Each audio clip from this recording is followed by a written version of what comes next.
Bonjour à tous. Dans le cadre de la couverture spéciale que Médien TV a consacrée au premier forum des administrations pénitentiaires et de réinsertion qui s'est tenu à Rabat les 30 et 31 janvier, nous revenons avec vous sur le bilan de cette première édition de ce forum qui, rappelons-le, est organisé par la Délégation générale à l'administration pénitentiaire et à la réinsertion. Nous revenons avec vous sur les principales recommandations de ce forum et ce en compagnie de notre invité. Aujourd'hui, il s'agit du directeur de l'action socio-culturelle et de la réinsertion des détenus à la DGAPR. Monsieur Drissa Glimam, bonjour. Bonjour madame. Alors, si on devait dresser un bilan, beaucoup de séances plénières, des visites qui ont été organisées pour les participants à notamment la prison de Tifelt, mais aussi le centre de formation des cadres de la DGPAR, qu'est-ce qu'on pourrait en retenir? Merci pour l'invitation. Tout d'abord, je crois qu'il faudrait rappeler un peu le cadre de l'organisation de ce forum. Donc, c'est un forum, c'est le premier forum en son genre qui est organisé ici au Maroc et s'inscrit dans les orientations stratégiques du Royaume concernant le renforcement de la coopération sud-sud dans différents domaines, notamment dans le domaine sécuritaire, surtout devant le défi sécuritaire que le continent affronte avec la montée en puissance de la criminalité et avec la nouvelle nature de crime qui est transcontinentale. Donc ce forum a connu l'organisation de 3 séances pendant 2 jours. La première séance a été consacrée à la réinsertion, donc les modèles de préparation à la réinsertion qu'il faudrait mettre en place. La deuxième séance a été consacrée à la gestion sécuritaire dans les établissements pénitentiaires et notamment la gestion des détenus incarcérés dans le cadre de la loi sur le terrorisme. Et la troisième séance a été consacrée au sujet de la modernisation de l'administration et de la bonne gouvernance. Donc ça, c'est des sujets qui occupent toutes les administrations pénitentiaires en Afrique. Et il y a eu un débat et après ce débat, il y a eu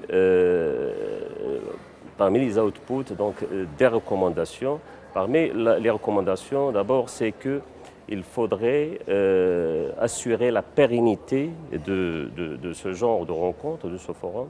Et à ce titre, donc, il y a une déclaration de Rabat qui a été dont le président de la commission scientifique a fait lecture. Donc il a pris note qu'il faudrait constituer une commission pour décider des thématiques à débattre et de traiter les candidatures d'accueillir ce genre de forum ultérieurement. Parmi les recommandations également, c'est de capitaliser l'expérience marocaine dans ces domaines-là, et surtout dans le domaine de la gestion des détenus extrémistes, mais aussi dans le domaine de la formation du personnel. Comme vous le savez, le personnel est le vecteur de toutes les réformes possibles. Donc sans personnel qualifié, sans personnel formé, on ne peut réussir aucune réforme. Et pour cela, comme vous l'avez déjà cité, il y a eu une visite de tous les participants à l'Institut de formation des cadres pénitentiaires à Tifelt. Et c'était l'occasion pour tous les participants pour voir tous les atouts de cet institut. Et ils ont même vu et suivi des séances de formation sur le plan sécuritaire. Donc cet institut est, comme l'a dit monsieur le délégué général dans son allocution d'ouverture, elle est à la disposition de toutes les administrations pénitentiaires africaines en matière d'échange, de formation, etc.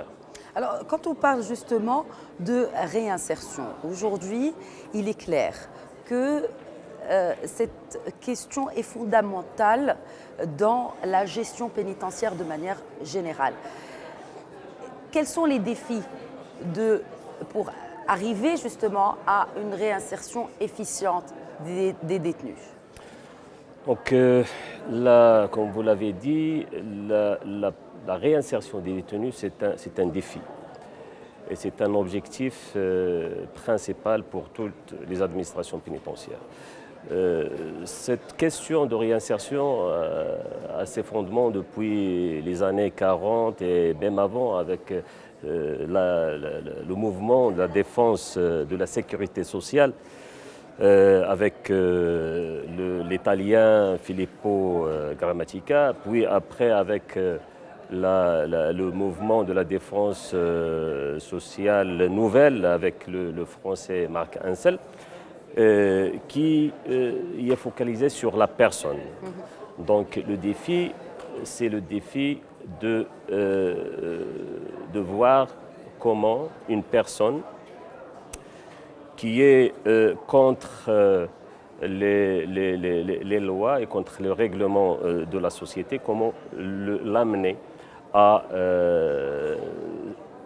adopter toutes les lois et à être respectueux de la vie en commun avec la société.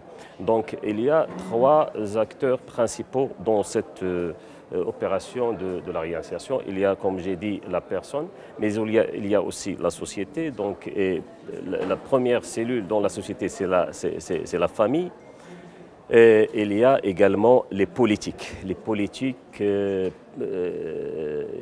gouvernementales en matière, et les politiques publiques en matière de sociale. Donc il y a l'éducation, il y a la santé, il y a l'emploi, il y a l'action socioculturelle, etc., etc. Très bien. Alors, vous avez parlé tout à l'heure par rapport aux plénières qui ont été discutées pendant le forum de cette déradicalisation des détenus extrémistes violents. Comment l'expérience marocaine pourrait être partagée et surtout ce programme Moussalaha qui a été lancé, rappelons-le, en 2017. Exactement. Donc parmi les programmes initiés par l'administration pénitentiaire, il y a des programmes qui sont spécifiquement dédiés à la catégorie des personnes incarcérées dans le cadre du terrorisme et d'extrémisme. Parmi ces programmes, il y a le programme Moussalaha, qu'on a eu l'occasion de voir un film sur ce programme et un exposé donné par un expert en cours de la deuxième séance. Donc le programme Moussalaha, c'est vrai que c'est un programme unique en son genre dans le monde. Unique en son genre, pourquoi? Parce que d'abord, il est basé sur le volontariat, donc c'est la volonté des détenus, donc c'est sur leur demande qu'on les accepte à participer à ce programme. Et ensuite, elle n'est pas focalisée uniquement sur la religion, sur des formations en religion, mais c'est une formation diversifiée. Il y a la religion, mais il y a aussi le côté juridique, le côté des droits de l'homme, il y a aussi l'assistance psychologique, il y a également c'est-à-dire le côté socio-économique, etc. Donc de réinsertion aussi de ces détenus. Est-ce que vous pensez qu'aujourd'hui, il y a un véritable défi? Comment le Maroc pourrait justement apporter son aide par rapport aux pays qui sont touchés par cet extrémisme violent pour mieux gérer ce genre de détenus? Exactement. Mais ce qu'on a pu remarquer lors des rencontres avec les participants, c'est que vraiment ils ont apprécié cette l'expérience marocaine et ils aspirent tous à la dupliquer dans leur pays. Mais maintenant, qu'est-ce qu'il faut? Les ingrédients pour qu'ils puissent réussir cette mission-là. D'abord, il faut une volonté de le faire. Et ensuite, il faut une étude approfondie, bien précise et un suivi des détenus de cette catégorie. Et pour pouvoir faire un tri, sélectionner ceux d'entre eux qui sont prêts et qui ont déjà fait du trajet dans le sens de revoir un peu leurs idées, et leur positionnement par rapport aux idées extrémistes. Très bien. Merci beaucoup Moulay Idrissa Guelmam d'avoir répondu aux questions de Média TV. Je rappelle que vous êtes directeur de l'action socio-culturelle et de la réinsertion des détenus à la délégation générale à l'administration pénitentiaire et à la réinsertion. Merci encore. Merci de nous avoir suivis. Très très bonne suite des programmes sur notre antenne.